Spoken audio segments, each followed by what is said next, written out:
আমাদের প্রতিদিনের জীবনে এমন অনেক কাজ আছে যেগুলো আমরা প্রায় না ভেবেই করে ফেলি। যেমন ধরুন, সকালের চা বানানো বা দাঁত ব্রাশ করা।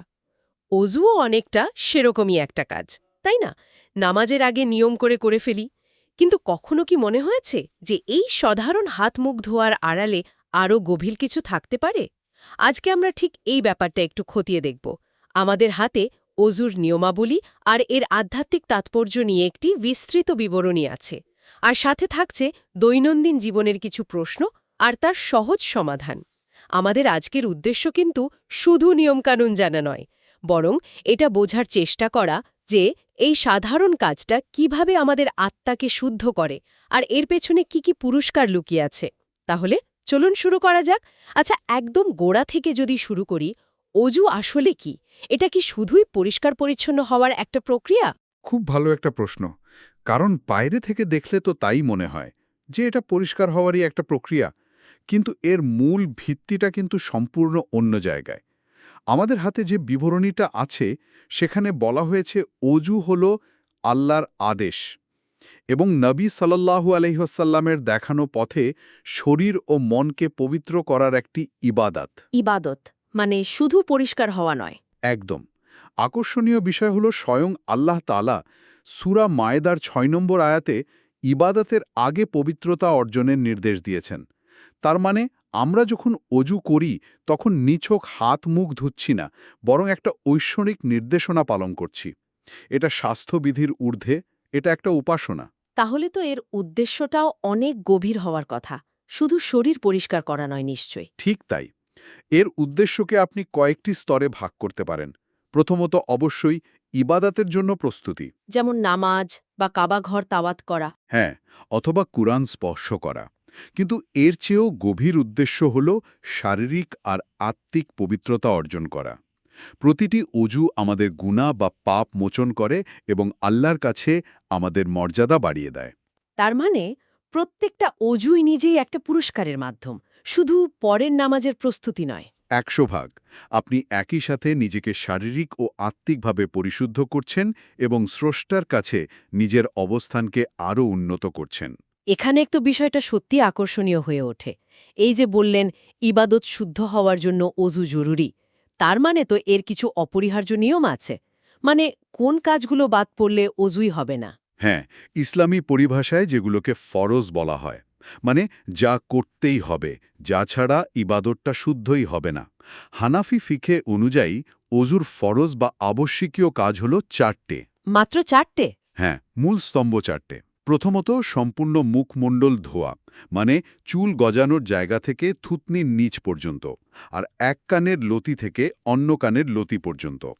দ্বিতীয়ত ২ হাত কনুইসহ ভালোভাবে ধোয়া। কনুই সহ? তার মানে কেউ যদি কনুইয়ের পেছনের একটু অংশ শুকনো রাখে, তাহলে তার অজু হবে না? হবে না। ব্যাপারটা খুবই সূক্ষ্ম, আর এই সূক্ষ্মতার মধ্যেই এর গুরুত্বটা লুকিয়ে আছে। আচ্ছা, আর বাকি দুটো কি? তৃতীয় ফরজ হল মাথার অন্তত ১/৪ মাসাহ করা, মানে ভেজা হাত দিয়ে মুছে নেওয়া। আর চতুর্থ তো? ২ পা টাকুনু সহ ধোয়া। মনে রাখতে হবে, এর কোনো একটির সামান্য অংশ যদি শুকনো থেকে যায় তাহলে অজু হবে না। এটা তো গেল আবশ্যিকীয় অংশ, যা না করলেই নয়। কিন্তু অজুর পূর্ণাঙ্গ আর সবচেয়ে ভালো নিয়ম কোনটা, মানে যেটাকে আমরা সুন্নাহ বলি? হ্যাঁ, সুন্নাহ হল নবী সাল্লাল্লাহু আলাইহি ওয়াসাল্লামের দেখানো পথ, যেটা পালন করলে কাজটা পরিপূর্ণ হয় আর সওয়াবও বেশি হয়। পূর্ণাঙ্গ নিয়মের মধ্যে একটা খুব সুন্দর ধারাবাহিকতা আছে। শুরুতেই মনে মনে নিয়ত করা, মানে সংকল্প করা, তাই তো? ঠিক, যে আমি পবিত্রতা অর্জনের জন্য অজু করছি। এরপর বিসমিল্লাহ বলে শুরু করা, তারপর ধাপে ধাপে কবজি পর্যন্ত ২ হাত ৩ বার ধোয়া, ৩ বার কুলি করা, ৩ বার নাকে পানি দিয়ে নাক পরিষ্কার করা। আচ্ছা, এই ৩ বার করে করারও কি কোনো বিশেষ কারণ আছে? হ্যাঁ, এটি নবী সাল্লাল্লাহু আলাইহি সাল্লামের শেখানো পদ্ধতি। এরপর মুখমণ্ডল ৩ বার ধোয়া, তারপর ডান হাত ও বাম হাত কনুইসহ ৩ বার করে ধোয়া, তারপর মাথা মাসা করা, হ্যাঁ পুরো মাথা, আর কান একবার মাসা করা, এবং সবশেষে টাকনুসহ ডান পা ও বাম পা ৩ বার করে ধোয়া। এই ক্রম আর সংখ্যাগুলোই অজুর পরিপূর্ণ রূপ। এবারের আধ্যাত্মিক দিকটা নিয়ে কথা বলা যাক, যা আমাকে সবচেয়ে বেশি টানে। বিবরণীটাতে অজুর শুরুতে আর শেষে পড়ার জন্য নির্দিষ্ট দোয়ার কথা বলা হয়েছে। এগুলো নিশ্চয়ই এর গুরুত্ব আরও অনেক বাড়িয়ে দেয়। অবশ্যই অজুর শুরুতে বিসমিল্লা বলার ওপর খুব জোর দেওয়া হয়েছে। একটি হাদিসে তো এমনও বলা হয়েছে, যে ব্যক্তি বিসমিল্লা বলেনি তার অজু পূর্ণ হয় না। তার মানে কাজটা আল্লাহর নামে শুরু করার মাধ্যমেই এর আধ্যাত্মিকতা শুরু হচ্ছে। একদম। আর অজুর শেষে পড়ার জন্য একটি মাসনুন দোয়া আছে, আশহাদু আল্লাহ ইলাহা ইল্লাল্লাহু। এর ফজিলাত হিসেবে বলা হয়েছে, যে ব্যক্তি এই দোয়া পড়বে তার জন্য জান্নাতের ৮টি দরজাই খুলে দেওয়া হবে। ভাবা যায়, দিনের মধ্যে ৫ বার জান্নাতের দরজা খুলে দেওয়া হচ্ছে। এটা তো অসাধারণ। আচ্ছা, আমাদের হাতে যে বিবরণীটা আছে, সেখানে অজুর ফজিলত নিয়ে ৫টি গুরুত্বপূর্ণ হাদিসের কথা বলা হয়েছে। একটা আমার মনে খুব দাগ কেটেছে, যেখানে বলা হয়েছে অজুর মাধ্যমে শরীর থেকে গুনাহ ঝরে পড়ে। হাদিসের ভাষাটা এমন, খারাজাত খাতায়াহু মিন জাসাদিহি, তার মানে তার পাপগুলো তার শরীর থেকে বেরিয়ে যায়। এটা কিন্তু শুধু একটা রূপক নয়, এর একটা গভীর মনস্তাত্ত্বিক প্রভাবও আছে। সেটা কিরকম? যখন একজন মানুষ বিশ্বাস করে যে পানির প্রতিটি ফোঁটার সাথে তার ভুলগুলো ধুয়ে যাচ্ছে, তখন সে এক ধরনের মানসিক সতেজতা আর আশা অনুভব করে। এটা তাকে নতুন করে শুরু করার শক্তি দেয়, যেন প্রতি নামাজের আগে সে নিজেকে একটা রিসেট করে নিচ্ছে। বাহ, দারুণ বলেছেন। আরেকটা হাদিস তো আরও গভীর।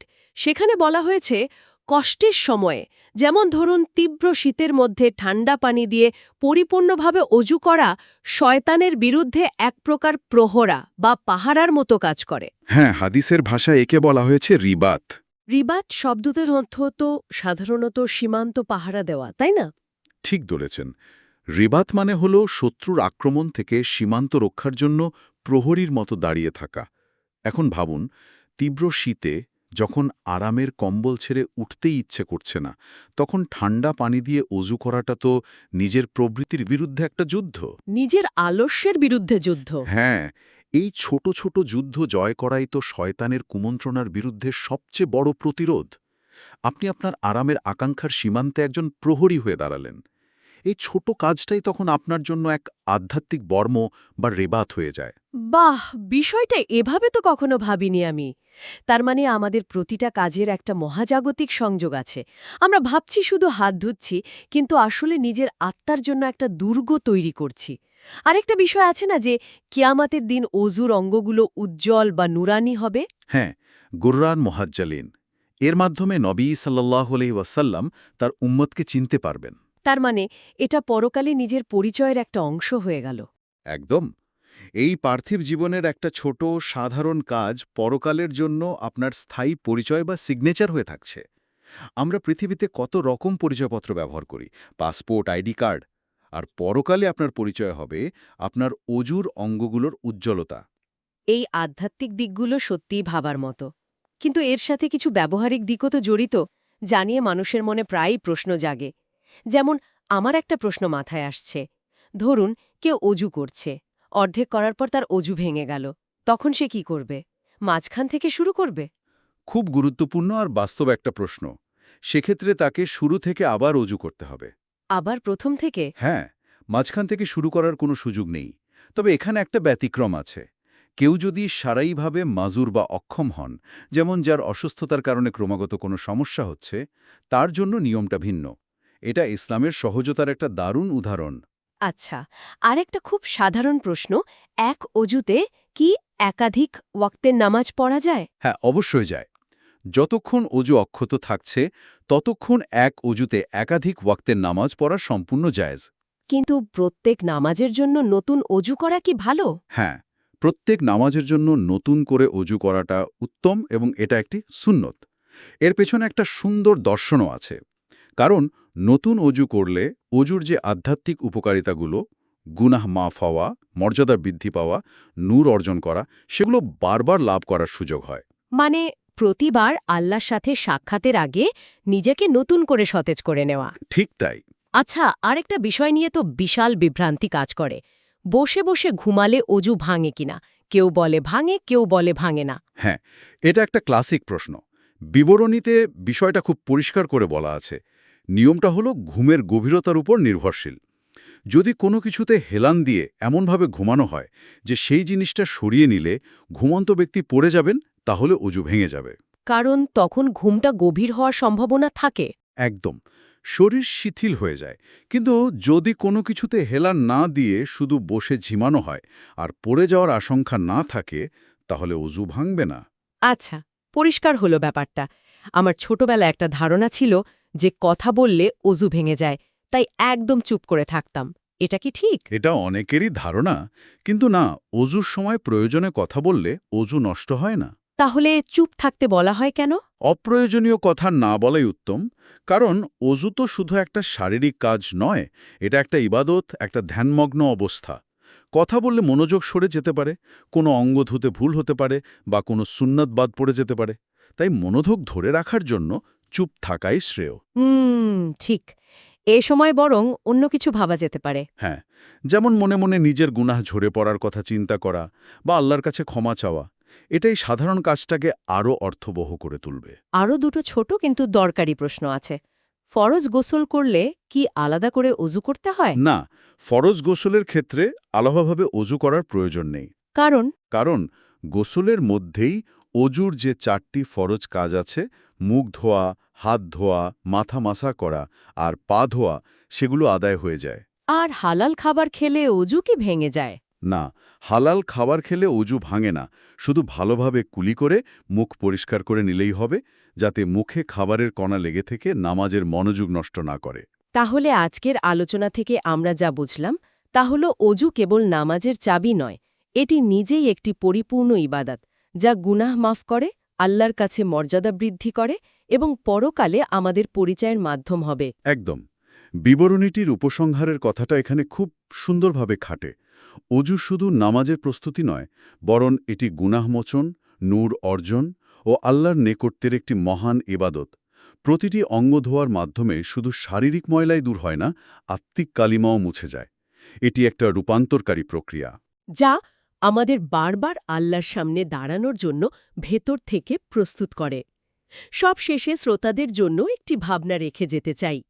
আমরা আলোচনা করলাম যে কষ্টের মধ্যে করা অজু শয়তানের বিরুদ্ধে একটি রিবাত বা আধ্যাত্মিক বর্ম হিসেবে কাজ করে। দৈনন্দিন জীবনের এমন একটি সাধারণ কাজ যদি আধ্যাত্মিক বর্মের শক্তি রাখতে পারে, তাহলে আমাদের অন্য ছোট ছোট কাজগুলোর মধ্যেও হয়তো এমন গভীর অর্থ লুকিয়ে আছে।